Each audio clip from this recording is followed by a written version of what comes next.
What is up, everybody? Welcome back to another episode of Retro Hoop Collectibles. Very, very interesting video that was just released by sports card investors. If you're not familiar with sports card investors, they're another YouTube channel. They have a lot of data. They have a product where they do data analysis on sold cards. They do trends. They do what cards are going up, what cards are going down, which cards should you invest in, and there's a bunch of other stuff. I'm not the heaviest of investors. I think I've talked to you guys about this before. I'm not a very, very heavy speculator, heavy investor. I do dabble a little bit. I might pick up some hot rookies and stuff like that, but a lot of it's usually contained within either it's either a Houston Rocket or a Texan or just a player that I PC. So I guess I wouldn't call that investing. That'd be more PC stuff than anything. But I do have some Zions, I do have some Lukas, I do have some Jaws, I do have some Kobe White, some there's just kind of your highly touted rookies. But anyway, so kind of an unprecedented video that came out, and I was very happy to see that SGC was the company that did it. I've talked a little bit about how kind of HGA is the new kid on the block, and how they have a lot to prove, and they've mentioned before how they want to be transparent, and they want to show their process, and that they will be doing that soon enough, and this, that, and other. But really, SGC is kind of opened their doors, so to speak, to sports card investors to come in and do a video on the process that they have there at SGC for grading cards. There was a little bit of that in the announcement whenever they reduced their pricing. If you haven't watched that video, I did a video on that the day that it happened. So they went from $75 back to $30, and there's a little bit. They talk some about that some in the video itself, which we'll get into the video right now. And there's a couple of little points that I've kind of pinpointed throughout the video, which I'll stop and highlight. So we're not going to watch the whole video. It's just going to be a recap on some really important things that they touched on, which I thought were interesting. But by and large, I really wasn't surprised by anything in the video. A lot of it is stuff that we already know, things that we've already heard. The owner, or the president, or whatever, the guy, whatever his title is, seems to be somebody that obviously runs a sports card grading company. One of the things I did notice is a lot of bros in there grading cards. So it just seems like it's just a bunch of guys from the hobby that really enjoy the hobby that are in there grading cards. So that's kind of cool to see, I guess. He touched on a couple of very specific things, which I thought were interesting. He showed a couple of specific parts of the process, which I also thought were interesting, but nothing really, that just kind of stood out like, wow, like I didn't know that they did that. There was one little machine that they used in there, which we'll get into, which is the VSC, which I thought was very interesting to see that type of technology that they were using for grading. So, I mean, it's kind of a oddball thing, but if you are, if you watch Sports Card Investors already, you'll know the guy who runs that channel, Jeff. Sort of I don't know. He's personality-wise, he seems kind of like a little bit of a goofball in my opinion, but he seems like a really analytical type person, which is something that I always get down with. So we'll get into a little bit of the video. I'm starting this off, kind of in the beginning. What he's going to talk about right now is the month of March, which was a very interesting month for all of us in the hobby. So I'll go ahead and get that started, and then we'll kind of go from there. So the news of PSA closing was as shocking to us as it was to all of you. Let me start by saying that. Let me also outline kind of what the month of March was like for SGC.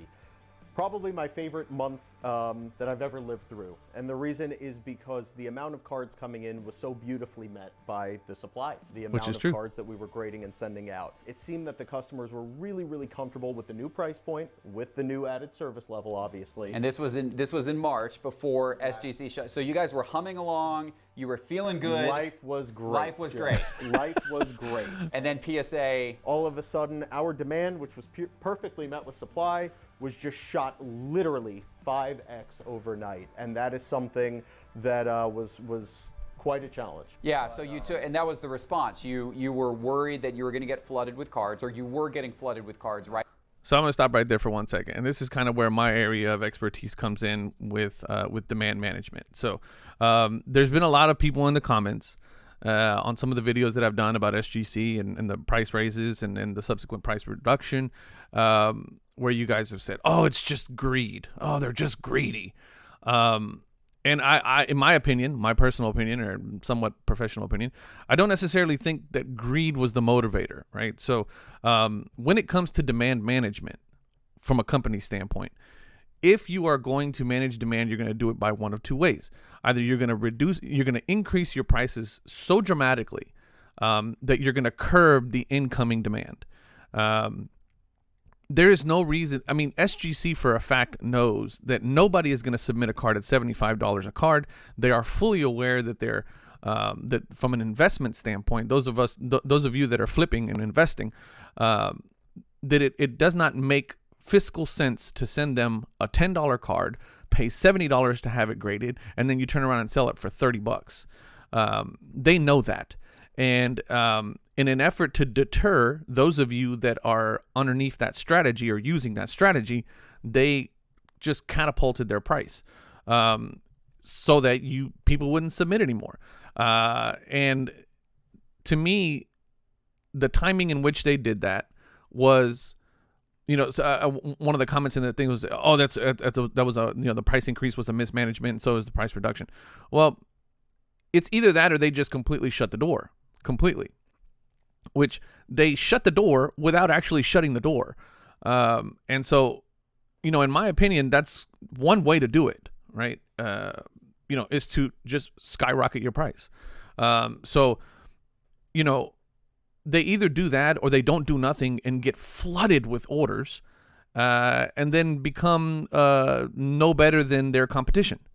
So, in my opinion, it was the right thing to do. That's kind of where I'm coming from with it. Right away when PSA shut down. So you raised the price pretty dramatically. It rose from what to what? So it basically rose from $25 to $75. Yeah. So the price increase allowed you to preserve turnaround. But it's been a little while now. It's been a month. Right. Yeah, so from here on out, what they're talking about now is just that the price is reducing, and then Jeff on his on sportscardinvestors.com, they have a group submission where you can get in a group sub for $28, I think it was. So we'll kind of jump around here a little bit. The first thing I wanted to jump to was 845. So between then and here, they're just basically talking about operational stuff, and this is kind of what I'm talking about. That nothing really surprised me. Basically, they have a receiving, a operations, and then a shipping, right? And for those of us that care, that are intrigued about it, or that are curious about it, the meat and potatoes really comes in the operations side. So Jeff hands over a handful of cards that he had graded, which they don't reveal the grades in this video. They kind of make you come back and watch part 2. Hopefully there's a lot more substance in part 2, but I really feel like they did a pretty decent job of kind of like opening the doors. So one of the things that I always love about SGC, or one of the things that I've liked about SGC, is their slabs, the tuxedo look, right? So he talks a little bit about that. Tuxedo look, right. that people tend to like, the black background, and that takes a lot of labor. Yeah. That's not easy. Basically, if let's say this year's Prism has a certain die cut that's a commonly submitted card, we will actually go to our vendor and have them kind of handcraft a frame for that card. That's interesting, because I've never seen. I don't think I've ever seen that. I'm gonna have to look for that, and I probably should have done that in the video here. But Prism die cuts. I have a Hakeem Olajuwon gold to 10 Prism die cut that I think would have looked dope in a custom made die cut tuxedo background, sort of. So we're always evolving our. It's really cool because we can always evolve our holder in a way, the holder changes. And what people tend to not realize is that a chromium card, Topps Chrome, Panini Prism, is a different thickness than a Topps paper card or a NBA Hoops card. Right. So those actually. I like that he mentioned NBA Hoops there, because when I did my HGA PSA comparison that you guys were like crapping all over me, like, oh, it's a fake. It's why it's moving around. No, it's because it's different paper. Actually, are two different holders. You wouldn't even know it if it's in your hands. not know that. Believe me, these guys know that. Sure. And that's kind of, what makes an encapsulator a great encapsulator is really the guy who we say, you know what, that Zion's worth 30,000, put it in Andy's hands. The guy who, that guy is the guy we want. Listen, full disclosure here. There's no Zions that are worth 30,000 in an SGC slab. Let's just be real. And I got to tell you, man, this room is just filled with all-stars. All right, so what is this Okay, yeah, here? we're jumping right into this is some serious hardware that I'm sonic looking at welder right in front of me. That is correct. So this is kind of again, not something that was, that I was like ridiculously surprised about, but it was kind of cool for them to show this. I've actually seen these machines before in action, so it's kind of cool. Tuxedo time. So is this where the magic is made? This is where the tuxedo happens? We couldn't do it without this machine. Okay. This here is called a sonic welder. Okay. Basically, the way that it works, you can see this thing it's been through some cards before. Basically, when a card is encapsulated, it's put in its holder. It's put under here. This machine, you press here, it basically vibrates. This here, I believe they refer to it as the horn. The horn vibrates at such a high velocity, it actually melts the plastic to each other, which creates the seal. Yeah. Yeah, it's like a targeted microwave is what it is. And it seals it up. You Pretty hear, dope. this machine makes a very unique sound, and that sound echoes through our office about 4,000 times a day. All right, Peter, so what is this? So this is one part of our imaging department. This is Jordan. He's been working in our imaging department. So this is actually something that I didn't know, and I've submitted with with SGC before, and they actually provide a high resolution image of your card.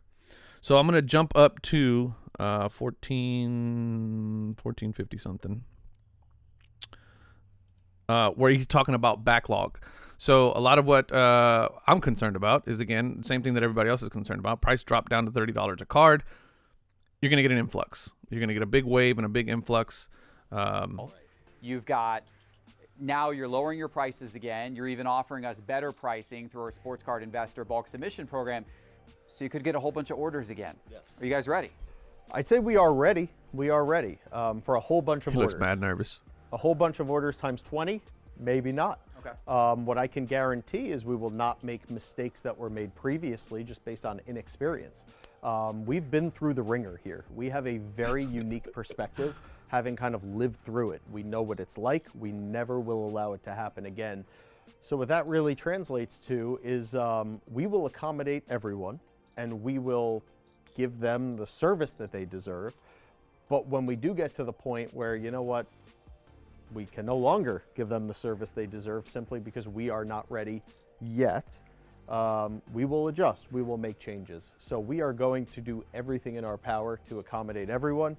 That means, working 7-day weeks if we have to. But look, this industry, thank goodness, has really blown up. Something special's happened, and these grading companies are just doing their best to kind of catch up. Totally agreed. So smart move. Well answered. He asked a pretty tough question. Hey, are you ready for the influx? And he said, we're ready right now for a lot of orders, but if we have to, we'll make adjustments. And if we ever get to that point again, we're going to shut down again. That's demand management 101, right? Nobody has a crystal ball. Nobody knows what's happening. And the best thing that you can do is open up and see what happens, and then if things get too crazy, you got to shut down again. The guys over at SGC, they're trying to preserve turnaround times and customer service, and they're deciding to put that first. Not mad at that. What's gone on, So the last thing I want to take a look at is this. I thought it was kind of funny that he was like, I don't know what VSC stands for. All right, guys. Peter has agreed to show us something really, really crazy. Tell us what this is. Sure. So this is called a VSC machine. I'm not sure what VSC stands for at all. All right, so VSC stands for Video Spectral Comparator. I'll give you guys just a quick rundown on what this machine does. I'll tell you what they kind of use it for. It's supposed to detect counterfeits.